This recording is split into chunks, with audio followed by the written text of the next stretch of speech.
नमस्कार. लोकनिर्धार न्यूज मध्ये मी गायत्री घुगे बोडके तुमच्या सर्वांचे स्वागत करते.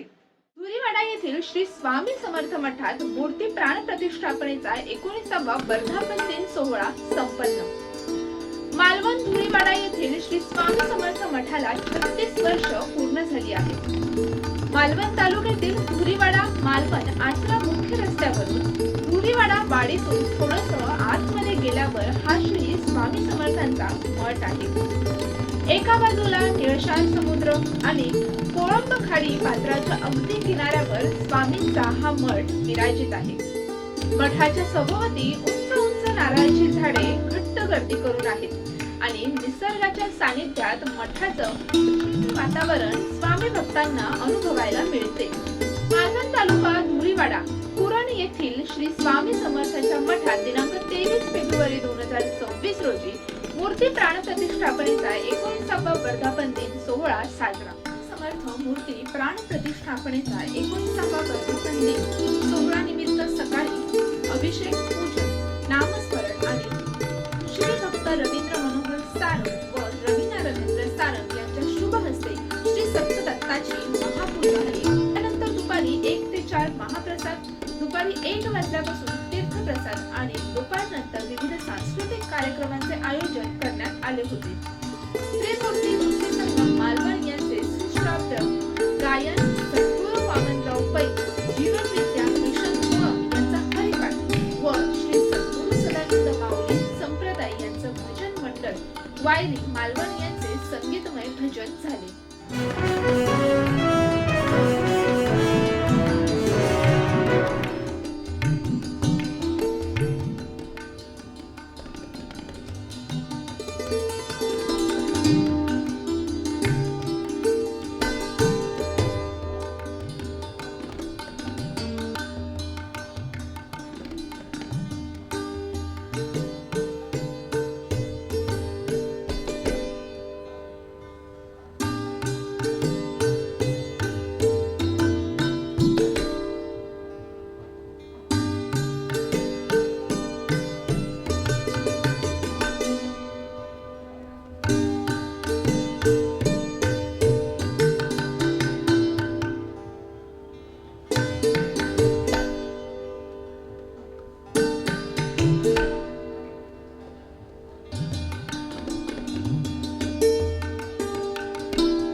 आपल्या ठिकाणी होणाऱ्या या स्वामी समर्थांच्या कार्यक्रमाचा आजचा हा वर्धापन दिन आहे. तर ह्या वर्धापन दिनाबद्दल थोडक्यात आपण काय सांगाल? हा 19वा वर्धापन दिन आहे. दरवर्षी व्यवस्थित चालतो. यावर्षी आजारपणामुळे जरा संशय होता मला की व्यवस्थित होईल की नाही, पण स्वामींच्या कृपेने व्यवस्थित चाललेला आहे, होत आलेला आहे. स्वामींची कृपा अमोघ आहे, त्याचा इथे प्रत्यय येतो. नक्कीच स्वामींची कृपा ही आपल्या प्रत्येक भक्तावरती त्याचप्रमाणे असते, विशेष कृपा देखील असते. तर आपल्याला आलेला एखादा अनुभव आपण थोडक्यात सांगू शकाल का? अरे इथे स्वामी आलेत ना, ते आम्ही काय आणलेले नाही त्यांना घेऊन प्रतिमा आणली किंवा फोटो आणला हे केला, असं काही केले नाही. आणि इथे येण्यापूर्वी 4 महिने अगोदर स्वामींनी स्वप्न दृष्टांतात छोटासा फोटो होता त्याच्या पूजेचा. त्या फोटोतून ते बहीण होती पूजा अर्चा करायला. तिच्या स्वप्नात ते फोटोतून प्रगट झाले आणि खूप उंच झाले, दिव्य झाले, भव्य झाले आणि कुठेतरी चालायला लागले. तिथे म्हणते स्वामी कुठे चाललेत आमच्या घरातून शेला वगैरे घेऊन. तिला सगळं त्याच्या पोटी स्वामी चालायला लागले, तशी ती त्यांच्यावर चालायला लागली. स्वामी सहज चालत होते आणि ही धावत होती त्यांच्या मागून. तर ते मानवी चालणं नव्हतं, भराभर भराभर पावलं टाकत चालली होते आणि ही मग धावत होती त्यांच्या मागून.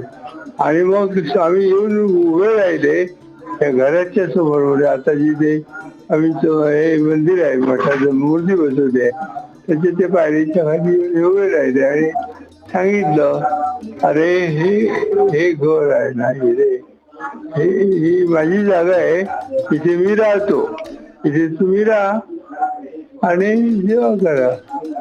त्याच्यानंतर मग थोडं ते पलीकडेचा गडगा आहे परड्याचा, त्या परड्याची गडग्यावर उडी मारून गेले आणि परत आले. परत येऊन मग त्यांनी सांगितलं, तुम्हाला कोणी जर त्रास दिला तर मला सांगा, मग मी काय ते बरोबर बंदोबस्त करतो. त्याप्रमाणे पुढच्या गोष्टी होत गेल्या. एक माणूस इकडे आला, वारीला गेला. वारीला त्यावेळी आम्ही महानुभावाचा मठ आहे ना, तिथे पूजा अर्चा करून राहत होतो. सगळ्या सोयी होत्या, भाडं नव्हतं व्यवस्थित, पण ते लांब पडायचं. मुलांना आणून पोचव, बाजारात घे, हे कर, अशा सगळ्या गोष्टी चालायच्या. त्याच्यामुळे ते त्रासदायक होतं. म्हणून परत स्वामींना आम्ही साकडं करत होतो, आम्हाला अशी जागा द्या, सगळ्या सोयीनी युक्त अशी असली, जवळपास असली, आम्हाला सोयीस्कर होईल अशा तऱ्हेची जागा होऊ द्या. मग एक माणूस गेला इथे, शिरशेकर राहायचा, बाबा शिरशेकर. त्याने जागा आणून दाखवली आणि मग एक स्वयंपाकघर, आता तुम्ही हे काम करता ते वळई होती आणि एक उडा ओटा होता, ते आम्ही राहिलो 7 महिने. आणि तोही त्रासदायक व्हायला लागला. मग त्या बाईला गरज होती, मुलं होती, ती पिणारी होती, नवरा वारला होता. घरमालकी होती. पण तो घर मालक जो होता तो दर आठवड्याला गुरुचरित्राचं एक पारायण करायचं, ज्योतिष सांगायचा कोणाला, दर गुरुवारी याची आरती करायचा दत्त महाराजांची. थोडक्यात तो दत्त महाराज होता, दत्त महाराजांचा भक्त होता. तर त्याने हे केलं, सांभाळता त्यांचं. आणि गुरुत्व काय झालं कोणाला नाही. तो नंतर भांडूपला गेला, आपल्या घरी गेला तिकडे, विराट तिकडे राज होता. आणि मग त्याने हे गेलं तिकडेच विराट गेला. हे सगळं बंद होतं झाडू, ते मासे पकडतात त्याची जाळी होती आणि सगळं अव्यवस्थित सगळं पडलेलं होतं.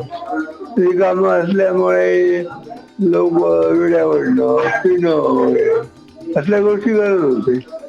तर स्वामींनी आम्हाला आणून इथे ठेवल्यानंतर, सोडल्यानंतर आम्ही स्वच्छता केली, डागडुगी केली काय आणि राहण्यापुरती जागा गेली.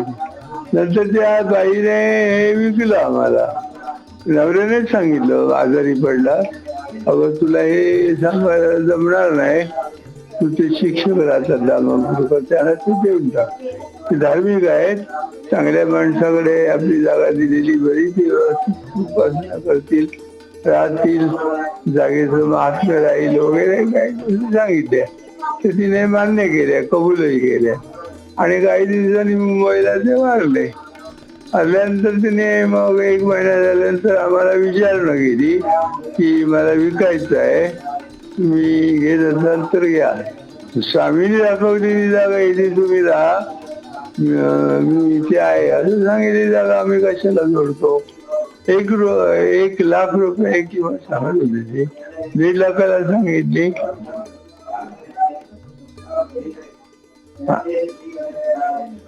आणि मग 1 लाखाला घेतली बार्गेनिंग करून. नक्कीच त्यानंतर ह्या इथे गेली 36 वर्ष हा कार्यक्रम जो आहे स्वामींच्या मठांमध्ये जे इतरही आपले सणवार उत्सव आहेत, जसे की दत्त जयंती, गुरुपौर्णिमा, हे देखील सणवार उत्सव आहेत ते अगदी उत्साहपूर्ण वातावरणात संपन्न होत असतात. अनेक भक्त भाविकजण ह्या इथे ह्या कार्यक्रमाचा लाभ घेत असतात. आपण एक उपयुक्त माहिती अशी आमच्या चॅनलला आपल्या लोकनिर्धारच्या प्रेक्षकांपर्यंत पोहोचवलं, त्याबद्दल आम्ही आपल्या लोकनिर्धार डिजिटल न्यूज चॅनलच्या माध्यमातून आपले मनपूर्वक आभार व्यक्त करतो आणि धन्यवाद.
आज आपल्या या ठिकाणी मठामध्ये कार्यक्रम होत आहे. त्या कार्यक्रमाबद्दल थोडक्यात काय माहिती द्या. नमस्कार. आम्ही स्वामी समर्थ मठ हा आम्हाला 36 वर्ष झाली आहे. 1992 पासून सुरुवात झाली मठाला, मठा कार्यक्रमाला. पहिला वर्धापन दिन झाला म्हणजे मूर्ती स्थापन केलेला 19 वर्ष पूर्ण झाली. आज 19 वर्धापन दिन स्थापना दिन आहे आज. आणि 15 एप्रिलला पुण्यतिथी साजरी केली जाते. या कार्यक्रमात आम्हाला खूप उत्साह येतो की खूप गर्दी असते आणि चांगला कार्यक्रम होतो. 36 वर्ष मठाला स्थापन करायला झाली आहे. मठाला 36 वर्ष पूर्ण आली. आणि आमचे सर रवींद्र रामपूरकर सर यांनी मठ स्थापन केला आणि त्यांच्या कृपा आशीर्वादाने आम्हाला इथे स्वामीची सेवा करायला, पूजा करायला आम्हाला मिळते सर्वांना आम्हाला. आणि पूजा करताना इथे काम करताना आम्हाला खूप आनंद होतो. इथे ऊर्जा मिळते आम्हाला. आणि आलीमध्ये काही दिवसापूर्वी एरो सिस्टीम प्रमाणे आम्ही इथे सर्च पण केलं गेलं की स्वामींची प्रसिद्धी, की स्वामींची ताकद कितीपर्यंत आहे. आणि चांगल्या प्रकारे अनुभव लोकांना मिळतोय. खूप गर्दी होती. दर गुरुवारची आमची आरती असते संध्याकाळची, दुपारची आरती असते, संध्याकाळची आरती असते. आणि ह्या कार्यक्रमाला मोठा कार्यक्रम आता चालू झाला तर हा वर्धापन दिन कार्यक्रम आहे. आणि पुण्यतिथी जी असते ती सकाळ आणि संध्याकाळ दोन्ही टायमाला जेवण म्हणजे महाप्रसाद असतो, कार्यक्रम असतो. एकंदरीत या मठाच्या स्थापनेबद्दल थोडक्यात काय सांगाल? आपण म्हणजे आमचे सर महाप्रभू सर आमचे टोपे शिक्षक म्हणून होते. आम्ही त्यांचे विद्यार्थी. 1992 पासून इथे मारुती हे होतं वृक्ष होता म्हणजे औदुंबर म्हणून. तिथे मारुतीची स्थापना पहिले केलेली होती. त्या मारुतीच्या प्रेरणेतून त्यांना स्वामींनी साक्षात्कार दिला की इथे आमची मूर्ती स्थापन करा, आमची सेवा सगळी करा म्हणून. तेव्हापासून आजपर्यंत हे 36 वर्ष आहे. आता 36 वर्ष आहे. 92 पासून चालवलेली आहे. नक्कीच त्याचप्रमाणे आजचा जो आपला वर्धापन दिन सोहळा आहे त्या निमित्ताने जे कोणकोणते कार्यक्रम यापुढे संपन्न होणार आहेत त्याबद्दल थोडक्यात काय सांगाल? कार्यक्रम म्हणजे भजन बरं असतं, भजन कीर्तन असतं संध्याकाळचं. सकाळी आता आरती होणार, पूजा. आता ही आज सत्यदत्ताची पूजा आहे आज. त्याच्यानंतर आरती होणार, महाआरती. त्यानंतर महाप्रसाद होणार. संध्याकाळी भजन असणार, कीर्तन असणार. वेगवेगळ्या प्रकारचे वेगवेगळे कार्यक्रम आम्ही घेतो. परंतु भजन कीर्तन जे असतात, मंडळ वेगवेगळी असतात. या महाप्रसादाचं जे आयोजन आहे ते कशा प्रकारे इथे केलं जातं? भक्तांमार्फत असतं की कशा प्रकारे असतं? आमच्या या मठाचं असं वैशिष्ट्य आहे की आम्ही कोणाची मदत मागत नाही. लोक स्वकशी आणून देतात. या मठाचा उद्देश असा आहे की आम्ही कोणाकडे वर्गणी मागणं किंवा मदत मागणं हे करत नाही. महापुरुष सरांनी पहिल्यापासून म्हणजे सुरुवातीपासून स्वतः विचारणं जे काय होईल खर्च तो करायचा. आणि लोक स्वकशीने आणून देतात आम्हाला म्हणजे मदत करतात.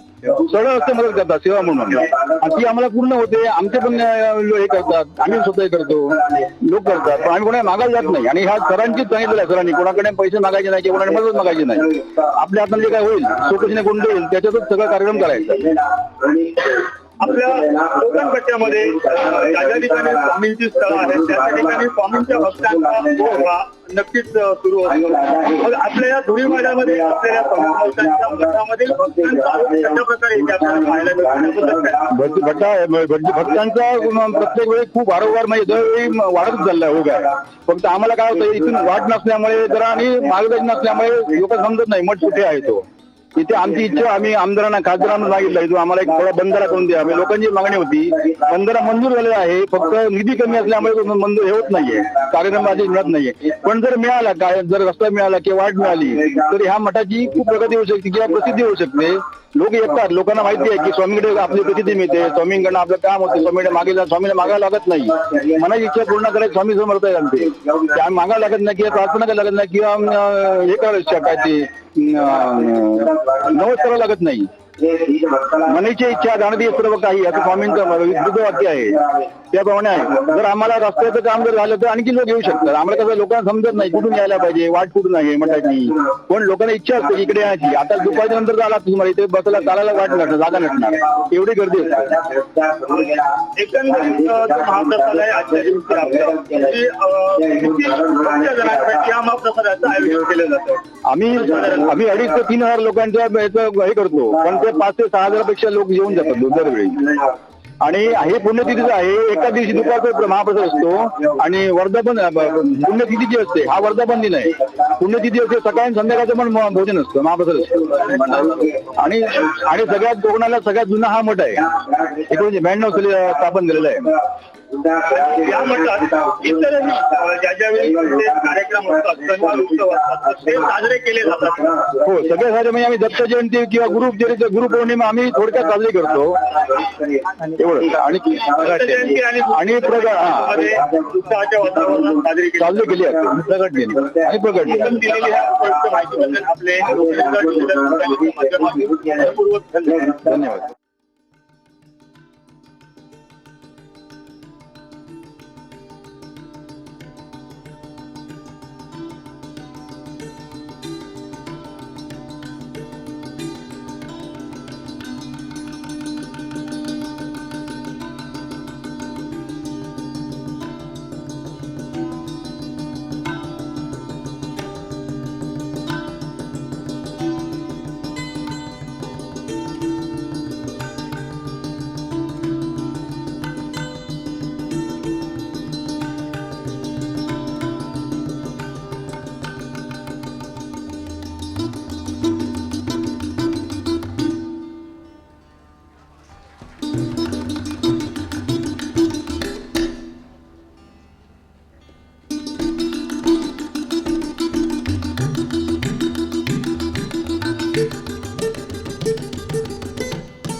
स्वामी समर्थ महाराज